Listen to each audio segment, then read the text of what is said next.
There is what is described as a casual game website called FRVR.com. I suppose, pronounce it Forever. I'm going to call it that. Hopefully, I'm not just botching it. Now, I had never heard of this, but Forever was launched 7 years ago in 2017 by a few gaming veterans. Now, this is one of those websites that were very big in the early 2000s with, like the Flash game websites. You had like your Newgrounds, and I remember this website called Addicting Games. I loved that website. This is basically that, only in 2024. I believe it's under a different engine now. I'm not exactly sure the logistics stuff, but I'm seeing it runs under an HTML code versus Flash. I'm not exactly sure how that works, but basically, yeah, this is a website where it's just a whole plethora of different casual games you can play right in your internet browser. Now, I usually don't really cover games like this. I never really do. Back when I was like 8 or 10, I loved, the addictinggames.com website, for example. Remember there was a game called Kitten Cannon. Oh my god, I loved that game. But nowadays, I don't focus at all on these kinds of games. It's like if TikTok made games, it's just kind of like a short form game. I don't really care that much about them, but something happened today, something just came out about Forever or FRVR that I find very interesting, and that is that they have secured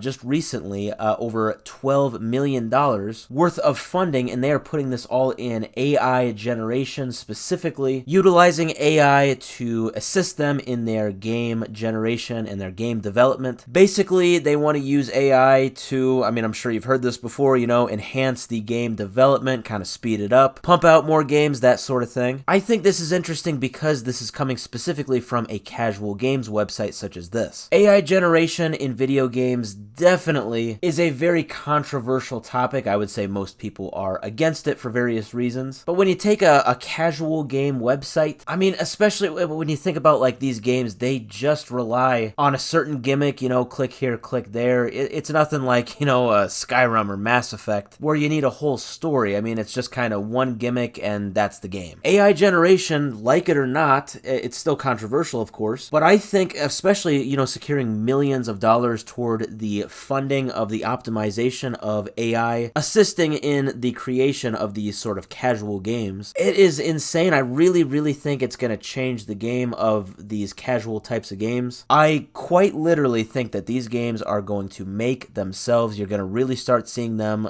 pumping out in like huge numbers. And I know that you are probably like me, where you probably don't really look much on these casual game websites. I would imagine they're probably more for like really younger kids who, I don't know, maybe don't have like the attention span to play through a whole campaign of like Baldur's Gate 3 or something. But make no mistake, these games, these game platforms that host casual games, there is no shortage of demand of these types of games. This website, Forever, they actually said 2 years ago, back in 2022, this is when they hit their 5-year mark, they claimed that they had 1.5 billion players since launch. Now, I cannot confirm that statistic. Obviously, that's just them saying that. Who knows what exactly they're doing to measure that number. But my point being, a lot of people are really into these kinds of games. And you've even got different platforms that I think are going to be really embracing these sort of casual games going forward. Netflix, for example, they're getting into gaming, especially games where you just have to use like the touchscreen of your phone or even like the remote aiming it at your TV. Casual games are great for that, where you only need to like click a button or use 1 or 2 buttons. You've also got, I think it's called YouTube Playables. That's something they announced they were going to start launching, I think maybe like a year ago. I think it's in beta right now. It hasn't fully launched. But I think, yeah, those are going to be a sort of short form casual games that are similar to this. With all of this, what I'm getting at is that I think with this funding that was announced today by Forever, I think this really is just the start. Obviously they have really recognized that AI is a huge game changer for these kinds of games. They say it's going to assist the game development, but like I said, let's be honest, the games are just going to develop themselves. It's still going to be hugely controversial, but I just don't think as many people are going to hear about it. Because the people that consume these kinds of games, like I said, if I were a betting man, if I were to guess, I would say that it's all very young children. It's not adults, it's not people who are aware of the problem that AI generation could have. I think, at least for a time anyway, when this sort of really takes off, I think this could really get swept under the rug and go unnoticed. We will see what game games